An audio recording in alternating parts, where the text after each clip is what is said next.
So it's fantastic. He got Braveheart because he phoned up the Minister of Defence in Ireland, who knew him personally, and said, "When do you want the army, Morgan?" And but he's also he knows a good story when he sees it, and I'm useful to Morgan because I'm very production friendly. If he says to me, "I've written a script," he said, it's far too expensive. We can't shoot that. What we can do, I'm quite happy to go away and cut and refashion and reshape to make it possible to do it. And we've enjoyed enormous, I suppose, success while we've been together. But more than that, formed a very deep friendship, a very trusting friendship. And believe me, in this world, this is slightly unusual. And I'm hanging on. I'm hanging on like grim death. Brilliant. I mean, you spent lots of time there, obviously. I was wondering, do you have family heritage in Ireland or interest in Irish history? My wife, whose maiden name was Doyle, grew up on the far side of the Sugarloaf Mountain, and her mother and brother and sister still live in Wicklow County, and so I'd already visited there. Myself and all my family come from Yorkshire, and they always have. But I've always had. Well, Ireland's always had an appeal to me, and Yeats is Eliot and Yeats, my two favourite poets of all time, and I listen to a lot of Irish music. And I live in Dorky when we're shooting, and I love being on the sea, and I love being in Dorky, and I feel very accepted now, and I'm glad that my contribution to the society that I admire and love so much is to bring a lot of employment to the studio and to Dublin and to Wicklow. Of course. Are we doing okay for time, or what's the... Yeah, I've got kind of 3-4 minutes. All right, brilliant. I mean, we're seeing lots of period dramas now. I was wondering, some of them aren't that interested in keeping historically No. accurate, I suppose. I was wondering, what's your take on that? Is there any of them you enjoy, or? I don't watch much TV, and except football, really. And partly it's a sort of superstitious thing. I don't want to be influenced, and I don't ever want to be accused of being influenced. And my kids still watch Friends.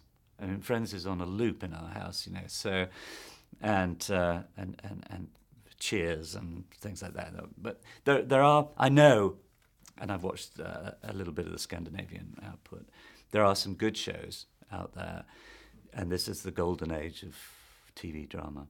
And it's much more interesting to work in TV now than in movies, and that's why a lot of the best directors and talent and writers are now working in TV. I just work in a particular way. I've had a very academic background, so the research and the reading and things is part of the enjoyment for me of the whole process. So, and I know for other people, it's much more just taking something and running with it and inventing and whatever, But I like something that's real. Of course. And what do you think of the love film way of watching, where you can consume in your own time, which is perfect for busy? Yeah, well, I think it obviously is the future. And sort of Netflix led the way, and are now producing their own shows, and Netflix had the advantage, I suppose, that the American culture is quicker to embrace innovation than ours. But my children's generation, I mean, my girls are 21, 19, 18, they don't want to wait a week to watch something. And in fact, they won't. That isn't how they consume media and what they watch. And so they'll find ways anyway to try and watch continuously. And people binge watch, over a weekend. We know that. We know that it's because, in a way, of how good a lot of these TV series are, that it's addictive TV. You don't want to just switch off at the end of the episode and say, "Oh, well, I wonder what happens next Thursday or Sunday or whatever. You really want to go on to the next show, and because you get embedded in the story. So Love Film is on to a winner. This is the future. More people have got to understand that. Finally, the BBC will have to understand it. People here cling to old models until they become derelict, and which is not necessarily a good thing. And it's nice. It's a good feeling to be part of the new wave. Brilliant. And going back to Ireland, is there any Irish historical figures or perhaps legends that you think is right for this kind of treatment, a series or a movie? Members of the crew keep telling me of various Irish historical characters, so I have a drawer full of Irish. I personally, I want to write a story based around Yeats and Maud Gonne, and maybe the uprising, but told from that particular point of view. And for me, that will encapsulate quite a lot of the things I think about Ireland and that are important about Ireland. And so I'm waiting. And part of the reason of starting this company with Morgan, it should mean we can do more Irish product.